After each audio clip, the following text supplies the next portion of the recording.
Did Arsenal make the right choice by going for Viktor Gyokeres instead of Benjamin Sesko? Or was it genius of Manchester United to opt for Benjamin Sesko instead of going all in for Viktor Gyokeres?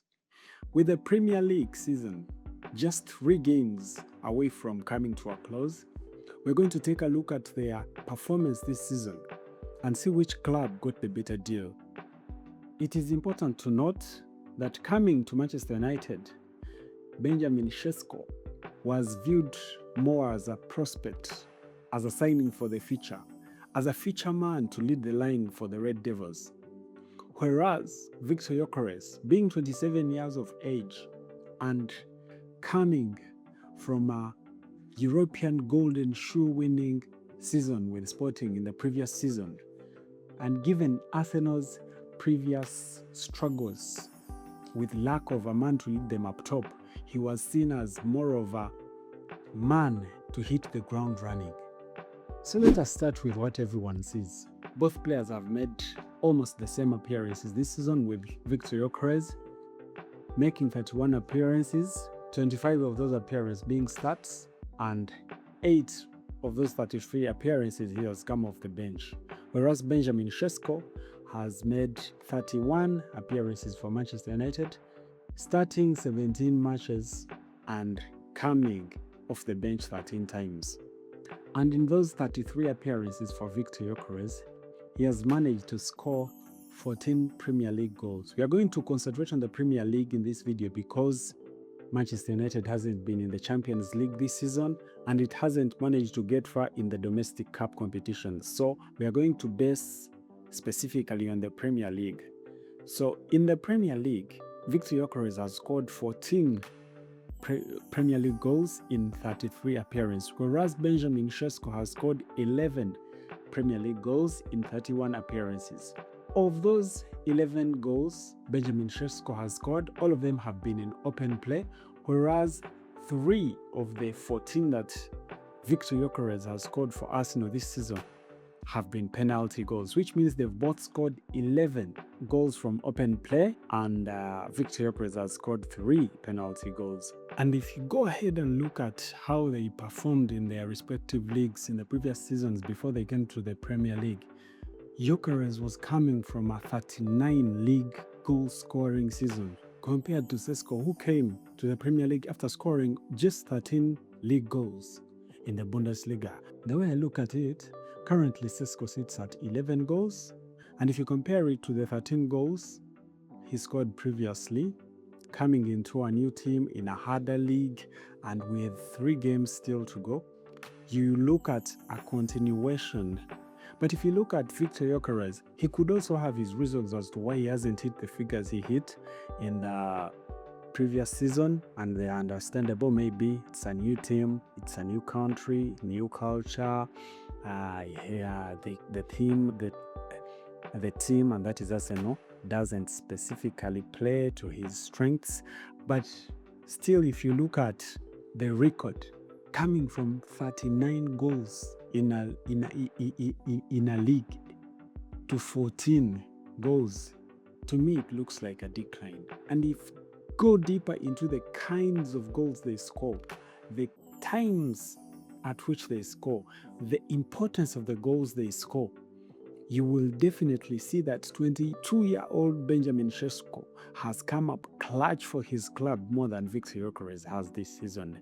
If you look at the goals that Viktor Gyokeres has scored, most of them are second goals. Arsenal already has a 1-goal lead, he scores the second. Arsenal already has a 2-goal lead, he scores the third. You understand? But when you look at Benjamin Sesko's goals, I want you to take a look at this.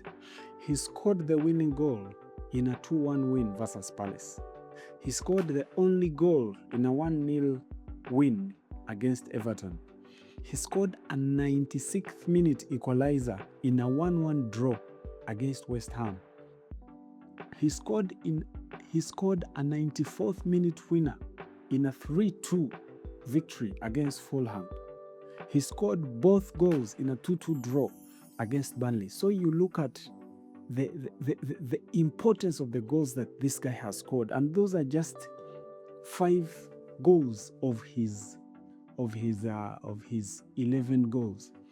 So if you again look at the teams he has scored against and you compare them to Gyökeres, Amaki Sainik, the European Golden Shoe winner last season, the man that was brought in to garner the Gunners to the title. To be fair, they're still at top of the table. But you look at the teams he scored: 2 goals against Leeds, which currently sits 14th in the Premier League. He scored 1 against Forest, which sits 16th in the Premier League. 1 against Burnley, which is 19th. 1 against Everton, which is 11th. 1 again against Leeds again, which is in 14th place. 2 against Sunderland, which is in 12th place. And the list goes on and on, including the Spurs in 17th. And then you look at Benjamin Sesko. He scored 1 against Brentford, which is 7th in the league. 1 against Fulham, which is 10th in the league. 1 against Villa, which is 5th in the league. 1 again against Brentford, which is 7th in the league. 1 against Liverpool, which is 4th in the Premier League. So you look at the importance of the goals, how they come up, how they turn up in the big games against the big rivals, against the big opponents. And you look that surely Sesko comes up on top of Viktor Gyokeres in that one, despite the other one being 5 years younger than the other, despite Sesko not yet hitting his prime and Viktor Gyokeres already in his prime. And then if you go ahead and look at the efficiency of the 2 players, you realize that Benjamin Sesko has a higher goals per 90 rate than Viktor Gyokeres, whereby he has 0.56 goals per 90 compared to Viktor Gyokeres' 0.5 goals per 90. So whereas Viktor Gyokeres, by the look of things, has a higher goal tally than Benjamin Sesko, if you dive deeper, you will realize that Benjamin Sesko has been outperforming our Viking. However, we need to give credit where it's due to Viktor Gyokeres, because on the eye test, you realize that even though Benjamin Sesko is better at bringing other teammates into play, he has a better touch than Viktor Gyokeres. Not just better, Viktor Gyokeres has a terrible touch, but Viktor Gyokeres is more involved in the game. He carries the ball better than Sesko. He covers more ground than Sesko. Of course, I'm a Manchester United fan. I may be biased, but what do you think? Who ended in the best place and which club got the better deal? Because if you ask me, I think Viktor Gyokeres would be doing much, much better in a Manchester United team, which is more direct, with Bruno Fernandes, who has that eye for that pass that would benefit Viktor Gyokeres so much, as he prefers to have his face towards the goal. But in this Arsenal style of play, he finds himself out in the flanks, and more often than not, he's back towards the goal. Whereas Sesko, I think, would suit Arsenal style of play, because he doesn't mind.